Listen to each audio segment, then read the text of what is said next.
કચ્છમાં વિદેશ જવાની લાલચ આપીને મેડિકલ અનફિટ લોકોને ફિટ બતાવી નકલી મેડિકલ સર્ટિફિકેટ બનાવતા રેકેટનો પશ્ચિમ એસઓજી ટીમે પર્દાફાશ કર્યો। કચ્છ જિલ્લામાં વિદેશ જવાની લાલચ આપીને મેડિકલ અનફિટ લોકોને ફિટ બતાવી નકલી મેડિકલ સર્ટિફિકેટ બનાવતો મોટો રેકેટ ઝડપાયો છે। પશ્ચિમ કચ્છ એસઓજી ટીમે સરાહનીય કામગીરી કરીને વિદેશ મોકલવા નકલી દસ્તાવેજો તૈયાર કરતી ગેંગનો ભાંડાફોડ કર્યો છે।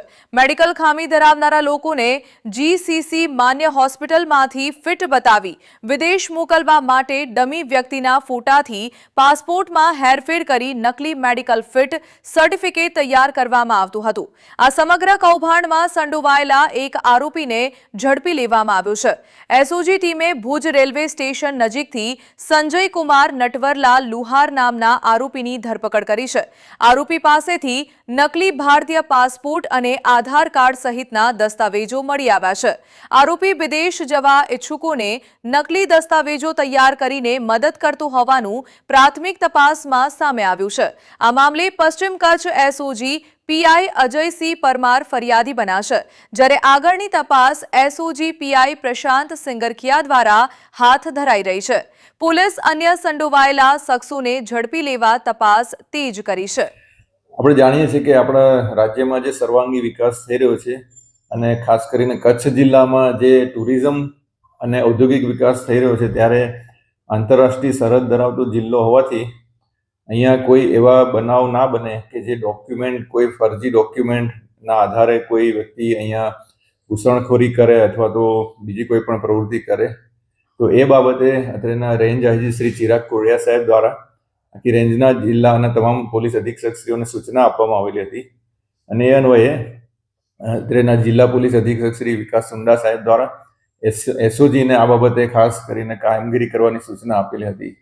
ને એમાં એસઓજીના પીઆઈ છે જે શ્રી એડી પરમાર, એમને એક ખાનગીરાએ બાતમી મળેલ હતી કે એક વ્યક્તિ જે વિદેશમાં નોકરી જવા માટે જે સર્ટિફિકેટ લેવાનું હોય, મેડિકલ સર્ટિફિકેટ, એમાં એ પોતે અનફિટ હતા। એટલે એમણે કોઈ ફિટ વ્યક્તિનો ફોટો પાસપોર્ટમાં ફિટ કરીને અને એના જ પછી આધાર કાર્ડમાં પણ એનો ફોટો ફિટ કરીને અહીંયા આવેલ છે। તો એ બાતમી આધારે એમણે પોતાની સમગ્ર ટીમ સાથે વર્કઆઉટ કરીને એક સંજય લુહાર નામની એક વ્યક્તિની ધરપકડ કરી છે અને એમની પાસેથી એક પાસપોર્ટ મળી આવે છે। આ સંજય જે છે એ પોતે ફિટ છે, પણ એ જેના વતી આવેલા છે, એ જેનું નામ છે એ પાસપોર્ટમાં એ વ્યક્તિ અલગ છે, એટલે એ બાબતે ગુનો રજીસ્ટર કરીને એમને હસ્તગત કરવામાં આવેલા છે।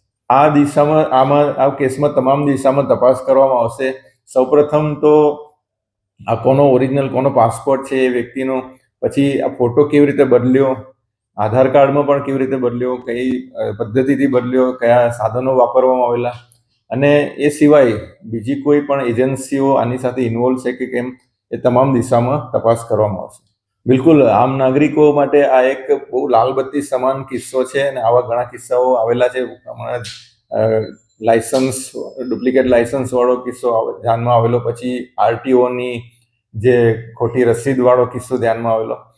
તો આ જે બાબત આમ જનતાને મીડિયાના માધ્યમથી અપીલ કરીએ છીએ કે કોઈ પણ નાના કે મોટા કોઈ પણ નાણાકીય લાભ માટે દેશની સુરક્ષા સાથે કદી છેડછાડ કરવી જોઈએ નહીં, કારણ કે આ આપણો આંતરરાષ્ટ્રીય સરહદ ધરાવતો જિલ્લો છે, સંવેદનશીલ જિલ્લો છે અને તમારા નાણાકીય અંગત લાભ હેઠળ કરવામાં આવેલા આવા કોઈ પણ એક નાના કૃત્યનો મિસયુઝ ભારત દેશના વિરોધમાં થઈ શકે છે। કોઈ પણ એન્ટી નેશનલ એલિમેન્ટ્સ આનો ઉપયોગ કરી શકે છે, એટલે આ બાબતે બહુ જ સજાગ રહેવાની જરૂર છે।